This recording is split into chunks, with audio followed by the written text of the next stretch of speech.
Month, we did a Bible study regarding the rise of Gentile nations leading up to Christ's return. That in a couple of places, Jesus Christ himself refers to it as the times of the Gentiles, and it is a future-looking prophecy. We have been living for about 250 years in what I have termed, because it's not something that we see in our literature, as the times of the Israelites, or Israelitish nations having dominance and influence of the world's politics, military, economy. And that God promised those things to ancient Israel, and that the end times, as Jacob spoke different prophecies for different of his sons, when it got down to Joseph's two boys, Ephraim and Manasseh, Jacob passed along a prophecy of this is what will happen in the latter days, or the end of this age. And this has been something that we have seen. We've seen the rise of the Israelitish nations in dominance and influence throughout the world.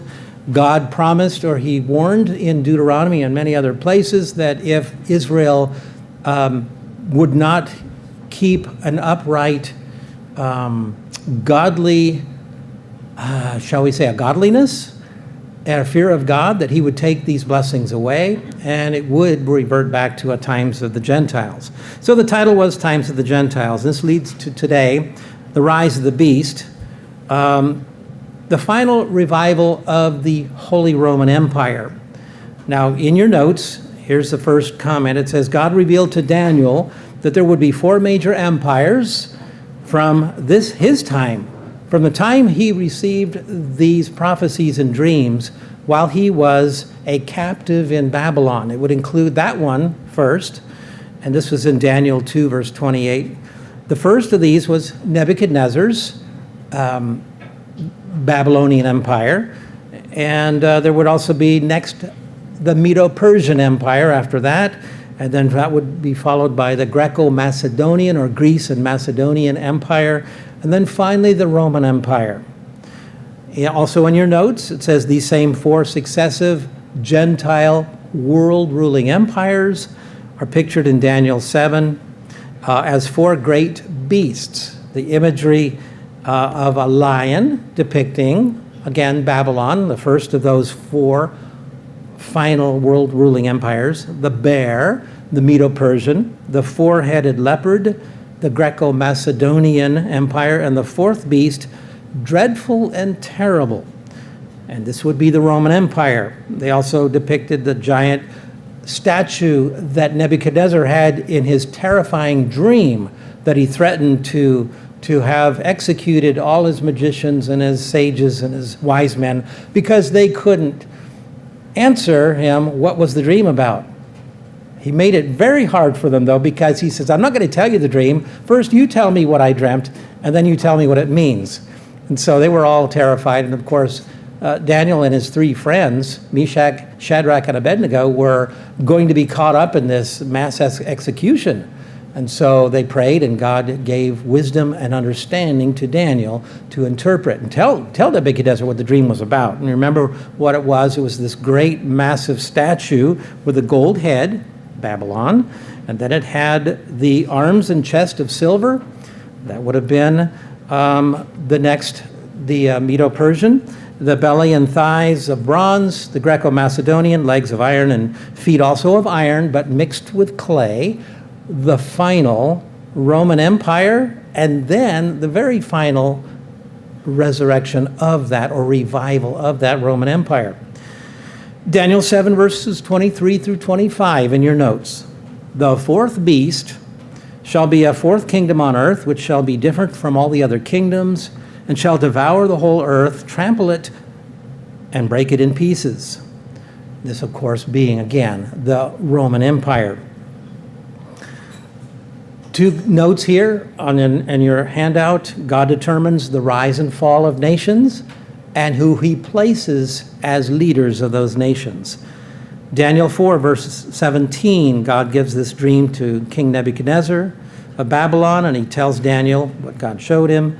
This decision is by the decree of the watchers, and the sentence by the word of the holy ones, angels, in order that the living may know that the Most High rules in the kingdoms of men, gives it to whomever he will, and sets over it the lowest of men.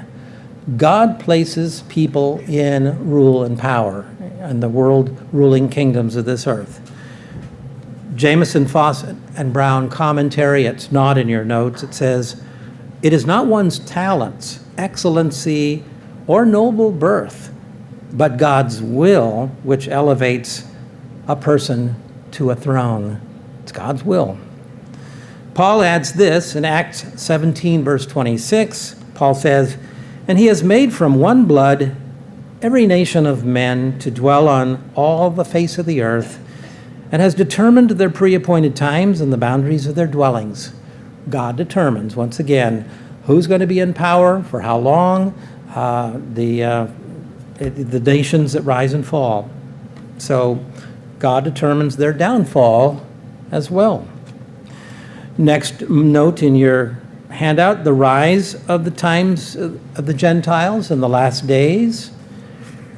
Well, the initial Roman Empire collapsed in 476 AD. It had gone on for about 450 years. It was a long period of time the Roman Empire was a strong influence in the known world. By the time Jesus Christ returns, the Roman Empire will have seen 10 revivals, represented by 10 horns of the fourth beast of Daniel 7, and 10 horns of the beast in Revelation 13, and also the 10 toes of the great image in Nebuchadnezzar's dream. So God has given different places in the Bible symbolism for the 10 revivals of the Roman Empire. Revelation 13, 1 through 3 in your notes, John wrote what he saw in his vision. "Then I stood on the sand of the sea, and I saw a beast rising up out of the sea, having 7 heads and 10 horns. And on his horns were 10 crowns, and on his heads a blasphemous name. And I saw one of its heads as if it had been mortally wounded, and his deadly wound was healed, and all the world marveled and followed the beast." Now, there are people that teach prophecy that take some of these symbols a little too literally, because there is symbolism, and you use the Bible to define and explain what the symbols mean. The Bible interprets itself on these things. Each of the 10 revivals of the Roman Empire figuratively come back to life, figuratively, after disappearing off of the world scene. And the last 7 of those 10 revivals are represented by the 7 heads. The most recent revival, the 9th one, which is behind us now, began in 1870 with the reunification of Italy under Garibaldi, and ended in 1945 with the defeat of the Axis powers in Europe, in Nazi Germany and fascist Italy, led by Hitler and Mussolini. There is, again, one more revival of the Roman Empire to come. In your notes, the next point, the goal of building a united Europe. Today, prophecies still appear to us in God's church that the final revival of the Roman Empire will emerge from a group of nations currently in the European Union. Now, we have said for years there could be exchanges of some of those nations, but the cluster of nations that we still believe is going to be the final revival of the Roman Empire will come from this union in Europe. The idea of a united Europe has been on a goal of political leaders for decades now. The original Treaty of Rome, signed by 6 European nations in 1957, gave birth to this concept after World War II had ended to build a consolidation or bring solidarity to a group of European nations. That was 66 years ago, and it's been a very slow, ponderous process. In the 1980s, Mr. Herbert Armstrong saw things that he thought were an acceleration of some of this unifying of Europe and the rise of the beast power. Of course, that didn't happen in the timeline that he expected or that he was teaching, but they are still clearly going to happen. It's just not in the same timeline as he thought. And so there is coming a point when a very powerful economic and military combination of political leaders comes on the world scene. And this is also called the King of the North in the Bible, and it's also called the Beast, or the Beast power. It will be a Gentile power that will not only dominate much of the world, but militarily conquer and overcome nation after nation and the modern descendants of Israel of the Bible in this generation, in this time, just before Christ's return, let's say. In your notes, Revelation 13, verses 4 through 8. Transitions from speaking of a revived Roman Empire as the beast, meaning a conglomerate of European nations, to speaking of an individual as the beast. The Bible speaks of both, calling them both the beast. And this will also be a political and military dictator of the empire. And this coming 10th and final revival will have a false Christian professing church directly involved with it, just as the 6 prior ones did. You remember there's 10 total revivals of the Roman Empire. The final 7 of them are influenced. 6 of them have been influenced by this false Christian church, and the final one will be as well. Revelation 17, verse 3, John describes the last 7 heads or revivals as having a great harlot riding a scarlet beast, having 7 heads and 10 horns. In John's vision, an angel comes and explains this to him, verses 3 and 4. So he, the angel, carried me away in the spirit to the wilderness. And I saw a woman sitting on a scarlet beast, which was full of names of blasphemy, having 7 heads and 10 horns. The woman was arrayed in purple and scarlet, and adorned with gold and precious stones and pearls, having in her hand a golden cup full of abominations and the filthiness of her fornication. Remember, the 7 heads are the final, out of the 10, the final 7 revivals of the Roman Empire that have behind it the backing of a false religious system, false Christian religion. Verses 7 and 8, but the angel said to me, why do you marvel? I will tell you the mystery of the woman and of the beast that carries her, which has the 7 heads and the 10 horns. The beast which you saw was and is not, and will ascend out of the bottomless pit and go into perdition, meaning go to its destruction. And those who dwell on the earth will marvel, whose names are not written in the book of life from the foundation of the world, when they see the beast that was and is not and yet is. Again, the fuzzy language here is showing that it appears to have disappeared from the world scene. If you talk to people right now about the Roman Empire, they'll right away go back to the past history, ancient Rome. They won't even think about what might be coming just ahead of us before Christ's return. But those that are written in the book of life, obviously it's speaking of those that God has called in this age and is working with in this age, and they're learning about what God's prophecies mean and their part in God's work. Let's look at some of these symbols briefly. Verse 9, it says the 7 heads are 7 mountains, also considered governments, on which the woman sits. All right, so they're governments. Remember, they could be, what we teach is that they are 7 of the last 10 Roman Empire revivals.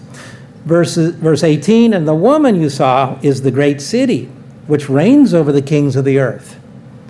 Which great city? Rome, the city on 7 hills. More about that toward the end. Verses 12 and 13, the 10 horns which you saw are 10 kings, which have received no kingdom as yet, but they receive authority for 1 hour as kings with the beast. Keep in mind, these are set in the context of the end of the age.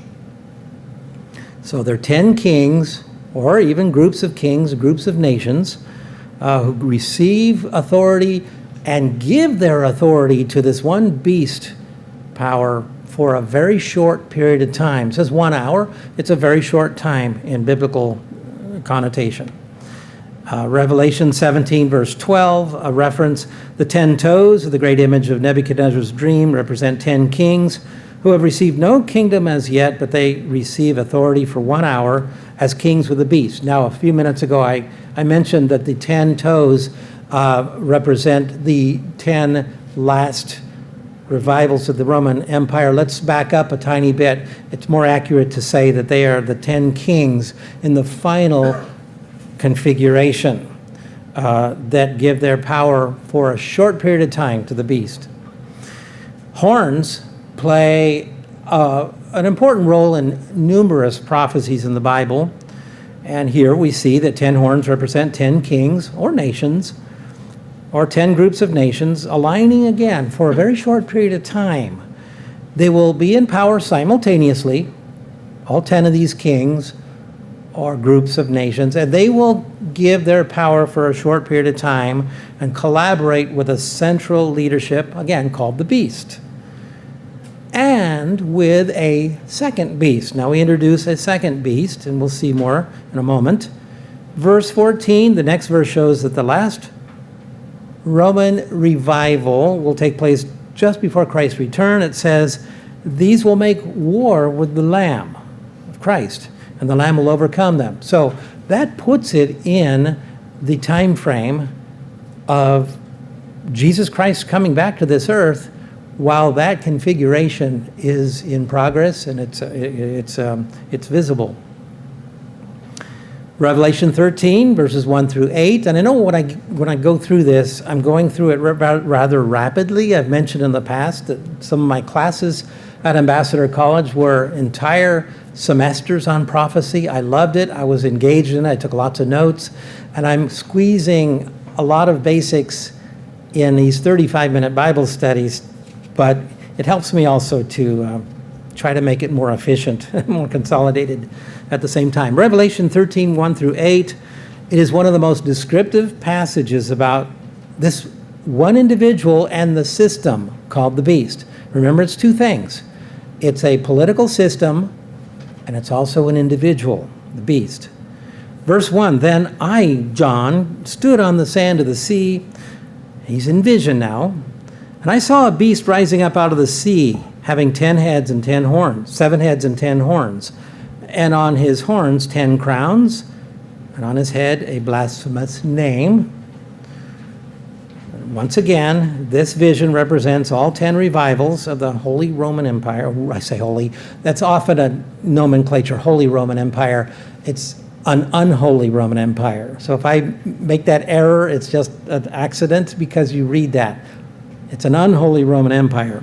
And the last 7 are aligned with the false Christian religious organization, the last 7 revivals. Not on your handout. Verse 2, it says, now the beast which I saw was like a leopard, his feet were like the feet of a bear, his mouth like the mouth of a lion.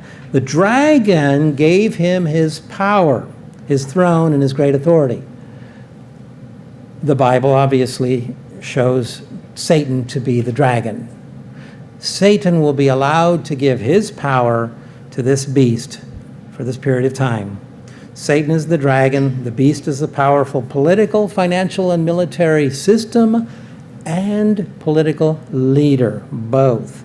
Turn the page with me. Next page, verses 3 and 4. Then I saw one of its heads as if it had been mortally wounded, and his deadly wound was healed. And all the world marveled and followed the beast. So they worshipped the dragon, they worshipped Satan, who gave authority to the beast, and they worshipped the beast saying, "Who is like the beast? Who is able to make war with him?" Someone with such global influence and power at this time. And Satan has crafted this tremendous false system and an illusion for the world, for the masses of the world. Satan has always been vicariously worshipped when nations ran after foreign gods.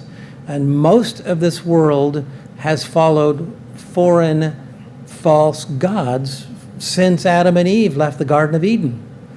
Satan loves that worship. He craves that perhaps more than any other single thing. He loves to be worshiped. And demons enjoy this worship as well. Paul said in 1 Corinthians 10 and verse 20, "The things which the Gentiles sacrifice, they sacrifice to demons and not to God. And I don't want you to have fellowship with demons," he says.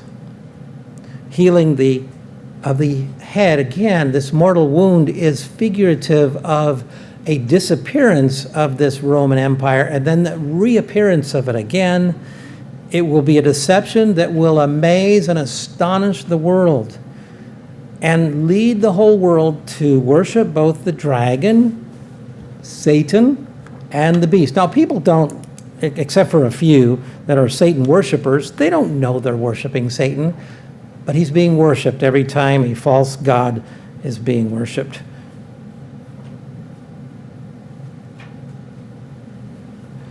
Revelation 13, verses 5 and 6. "And he, the beast, was given a mouth speaking great things and blasphemies, and he was given authority to continue for 42 months. 42 months, 3.5 years, 1,260 days. Then he opened his mouth in blasphemy against God, to blaspheme his name, his tabernacle, and those who dwell in heaven." It's not the first time in human history a physical human ruler has blasphemed and cursed God. And you remember Nebuchadnezzar's grandson, that what happened to him, his kingdom was taken from him in one night when Daniel had described, "Mene, mene, tekel, upharsin." You have been found wanting, you have been measured and found wanting, and your kingdom is going to be taken away.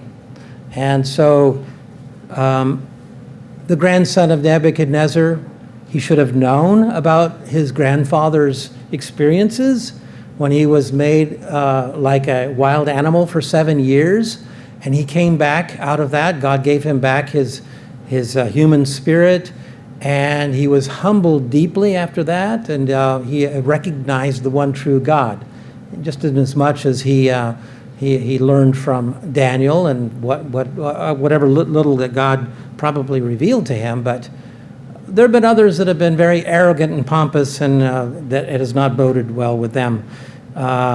Verse 7, "It was granted to him to make war with the saints and to overcome them, and authority was given him over every tribe, tongue, and nation." Once again, we see that this beast power will have global influence and dominance. This is also the period called the Great Tribulation. During this time, this government system and dictator called the beast will claim to have divine power. He'll seek to put himself in the place of God, which is the ultimate blasphemy. Let's continue. Revelation 13, verse 11. Here we see the introduction of the second beast, also called the false prophet. He's a religious leader, a false one at that. Let's read verse 11. "Then I saw another beast coming out of the earth. He had 2 horns like a lamb, and he spoke like a dragon. And he exercises all the authority of the first beast in his presence, and causes the earth and those who dwell in it to worship the first beast, whose deadly wound was healed." Now, once again, keep in mind, some people take this too literally, like a person was murdered and then he came back to life. Keep in mind that the beast is 2 things.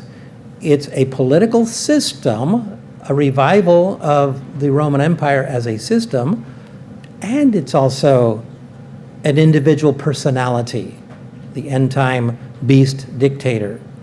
So we don't want to say, oh, if people say, well, no, this person was never killed and brought back to life again, how could he possibly be this dictator in the Bible? So we take this as somewhat figurative, and we watch carefully as these things unfold.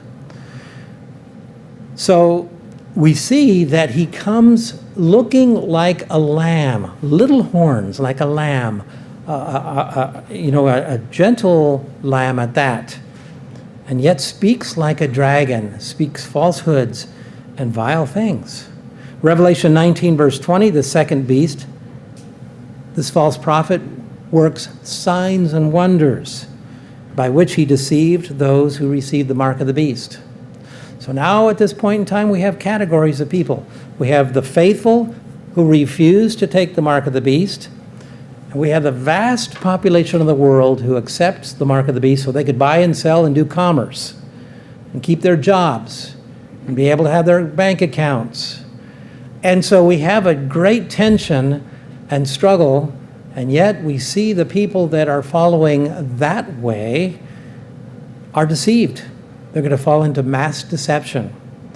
God's faithful people will have understanding. Verse 15, it speaks of the image of the beast. Now, the image of the beast is a new term that we just now introduced. Primarily, it's this powerful church organization, which also will be worshipped. Let's read verses 15 through 17. He was granted to give power, he, meaning the false prophet now, granted power to give breath to the image of the beast. Keep in mind, it doesn't have to be an individual, but a religious organization, giving breath to it, reviving it, giving back its power and authority. That the image of the beast should both speak and cause as many as who would not worship the image of the beast to be killed. Now, I've given a message in the past about apparitions of Mary and some of the bizarre things that you see in the Catholic Church, that people have heard voices from statues and seen bleeding hands of statues and bizarre things. Could there come a point where there is a statue that is an image in a false church that actually speaks? Well, it won't be the first time if that happens. But again, I'm being very cautious not to take all of these too literally. Verse 16, he causes all, both great and rich, small and great, rich and poor, free and slave, to receive the mark on the right hand and on their forehead. There again, the literalness of it doesn't have to be that literal. Mark on the hand indicates commerce. Mark on the forehead indicates an oath or allegiance to a system. It don't have to be actual tattoos or chips embedded in our skin. Anything like that. Doesn't have to be that. But it is both having to do with commerce, and it has to do with oath to a religious system. Verse 17, that no one may buy or sell except the one who has the mark or the name of the beast or the number of his name. Also in your notes, 2 Thessalonians 2, verse 3. He's described as the man of sin. Now we're still talking about the false prophet here, the second beast. Verse 4, he opposes and exalts himself above all that is called God or that is worshipped, so that he sits as God in the temple of God, showing himself that he is God. Again, that is the ultimate blasphemy. This will be a grand false illusion created by Satan. It may be Satan's greatest deception of all human history. It might be. Or I should say in all history, if you even include the drawing away of 1/3 of the angels of heaven. That was a massive deception he used to draw away 1/3 of the angels back before Adam and Eve were placed on the earth. And so he will be given miracle-working power to deceive most of humankind, lying signs and wonders. Verses 9 through 12 the coming of the lawless one, this is Paul speaking in 1 Thessalonians again, the coming of the lawless one is according to the working of Satan with all power and signs and lying wonders. 2 Thessalonians, I'm sorry. And with all unrighteous deception among those who perish, because they did not receive the love of the truth, that they might be saved. And for this reason, God will send them strong delusion, that they should receive the lie, believe the lie, that they all may be condemned who did not believe the truth, but had pleasure in unrighteousness. To draw such a contrast, God will have to send prophets to warn the world before they take the mark of the beast. And we know that's for another Bible study, the introduction of the two witnesses. And there also is in Malachi the indication, and Jesus Christ speaks of another Elijah to come, meaning an Elijah-type prophet as well. So that's all for another time, but let's continue. Revelation 13, verse 8. All who dwell on the earth will worship him, whose names have not been written in the book of life of the Lamb slain from the foundation of the world. Here again, one of the strongest indications and warnings in the Bible is given to people to not take the marks of the beast and worship him or his image, or be distracted away by these lying signs and wonders. Very strong warnings here. Revelation 14, verses 9 and 10 in your notes. If anyone worships the beast and his image, and receives the mark on his forehead or his right hand, he himself shall also drink of the wine of the wrath of God, which is poured out full strength into the cup of his indignation. We know that God's wrath begins at the start of the seventh trumpet in Revelation, and the woes and the vials of God's wrath. That is the final engagement of God's wrath on the world for two things: how they treated Israelitish nations and how they treated God's people, the Gentiles, when they're in power. And so when there is no repentance, God's wrath increases incrementally and incrementally. And it says in Revelation, and they still did not repent. And God sends more plagues. They still did not repent. He sends more plagues. And so that, again, is also for another Bible study. So Revelation 13, verse 10, I have it in the NIV version in your notes. Persecution of the saints who refuse to worship this future beast is implied by the prophetic appeal here. If anyone is to go into captivity he will go. If anyone is to be killed by the sword, with the sword they will be killed. This calls for patient endurance and faithfulness on the part of God's people. Again, the next Bible study will talk about God's protection during this time of tribulation, 3.5 years. The times of the Gentiles, the time of the beast power. The time the two witnesses are also warning the nations not to go that direction, not to take these marks. A parallel description of the false religious system, it says in Daniel 7, verses 8 and 24, it describes this false religious system as a little horn, being a religious power synonymous with the woman riding the scarlet beast. Now, the woman is already described as the great city, but there's also this Babylon mystery religion that she's completely engaged with. This religious power is going to use its authority to change times and law, or rather change the law regarding holy times. It will take the power and authority to change holy times. Has that ever happened in the past? Well, yes, it has, indeed. The system forced observance of the weekly Sabbath to Sunday, the day of the venerable sun god in ancient Roman pagan worship. And it substituted God's annual holy days with pagan days, such as Christmas and Easter. Just a little bit of history on this. It's not in your notes. Adam Clarke's commentary on Revelation 17, verse 3. This is a representation of the Latin or Roman Church in her highest state of anti-Christian prosperity. For she sits upon the scarlet-colored beast, a striking emblem of her complete domination over the secular Latin or Roman Empire. There were centuries in which the Roman Catholic Church dominated politics in the world and dominated religion. The Council of Laodicea, which occurred in 365 AD, was very pivotal in this. It determined that Christians, quote, must not Judaize by resting on the Sabbath, but must work on that day, rather honoring the Lord's day, and if they can, resting then as Christians. So there was a very vigorous move away from anything that appeared to be Jewish in worship, which meant Passover, which meant Sabbath keeping, which meant a number of other things, which are Christian duties, but that the Jews were doing.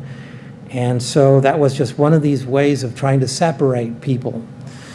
From Canon 29, from this Laodicean council, it reads this. It says that Christians should keep Sundays, or the Sunday, it says, and that if they persisted in resting on the Sabbath, they shall be shut out from Christ.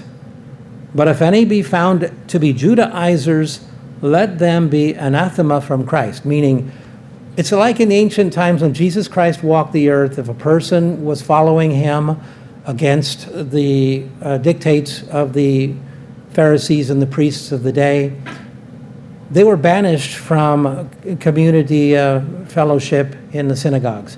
They were kicked out of synagogue community life, which was being a horrible thing if you were a Jewish person living in those days. That meant you were just out without friends, associations, banished from family relationships, and from religious practice. And it was a terrible thing to have to go through. But when Jesus Christ came and taught those things, it was something that people had to make choices. Am I going to follow Jesus Christ? Or am I going to reject his teachings and just stay with everything that I've known? So you see this happened in the past, and it will happen again. The change from Saturday to Sunday as a day of worship is one of the most prominent changes made by the Roman Catholic Church. Again, 365 AD. And many other equally wrong changes took place regarding God's holy days, as we know. So is there an association between commanded Sunday worship in the future and the mark of the beast? We're keeping our eyes open. We are watching as these things continue to get closer and closer to that time period to see. The coming beast power will enforce false religious belief. We know that much. And it will break God's laws. There is this glue that will cause these European nations to adhere for a short period of time. Even though, as the image in Nebuchadnezzar's dream, these 10 toes were iron but mixed with clay, meaning very fragile, breakable. They can crumble apart very easily. It doesn't last very long. Haley's Bible Handbook explains the description of Babylon the Great exactly fits papal Rome. Nothing else in world history fits like it does this Babylon the Great system of ancient Rome. Unger's Bible Handbook says this: the great harlot denotes a religious system that compromises truth for worldly power. She's guilty of prostituting truth and purity, intoxicating men with her doctrines and practices which violate the Word of God. She heads up the corrupt religious system of the end time. It represents in fullest scope all apostate religious movements, from the inception of the ancient Babylon of Nimrod to the terrible consummation and apostate Christianity and other evil religious forces of the last days. The revived Roman Empire, with its end-time emperor, the beast, appears as the agent of the harlot's destruction. The woman has her headquarters in the beast's capital, which is the seven-hilled city of Rome. That again, commentary from Unger's Bible Handbook. The times of the Gentiles will have a 3.5-year period, as I mentioned earlier, of global dominance. It says in your notes here, Revelation 11, verse 2, and they, the Gentiles, it means, will tread the holy city underfoot for 42 months, which is 1,260 days, which is 3.5 years. And both Daniel 2 and Daniel 7 tell us that the 10th and final empire extends, again, to the very end of the age at Christ's return. And Jesus Christ will crush it at his return.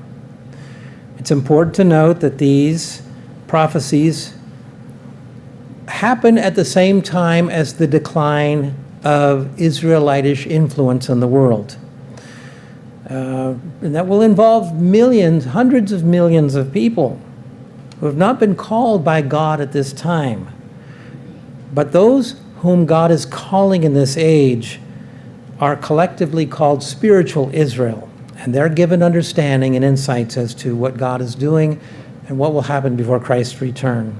In conclusion, as 9 revivals of the Roman Empire have already come and gone, and one of the indicators of the soon return of Jesus Christ will be the rise of this 10th and final revival, Revelation 19, verse 19, says Jesus Christ is going to destroy this system of the beast and false prophet, that they will have their place in the lake of fire.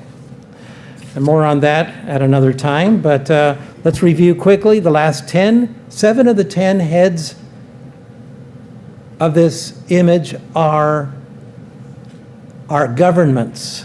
They're revivals of the Roman Empire that ride this scarlet beast. They're part of this system of Babylon the Great. They're part of or joined with a false religious system called Christianity, but it's really not. The 10 horns are 10 concurrent kings or groups of nations that enjoin their power to the beast for a short period of time, just before Christ's return. We believe that's the 3.5-year period.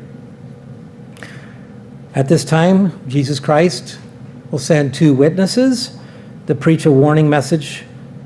And of course, what happens if there is no large-scale repentance. And also at this time, the Israelitish nations, dominated by British Commonwealth nations in the United States, will no longer influence the world, and its peoples will be scattered. But again, God's people will be offered a place of protection during that time. So my final conclusion is that Luke 21, verse 34, after giving his disciples, Jesus Christ answered their questions about the times and the indicators of the end of this age. What will it be like? He said, verse 34, but take heed to yourselves, lest your hearts be weighed down with carousing, with drunkenness and the cares of this life, and that day come upon you unexpectedly. For it will come as a snare on all those who dwell on the face of the whole earth. Watch therefore and pray always, that you may be accounted worthy to escape all these things which shall come to pass, and stand before the Son of Man. And the next Bible study I plan to share again information about the prophetic marker that begins the Great Tribulation, the message of the 2 witnesses, and God's watchful care over his people. With that, I'd like to close this Bible study.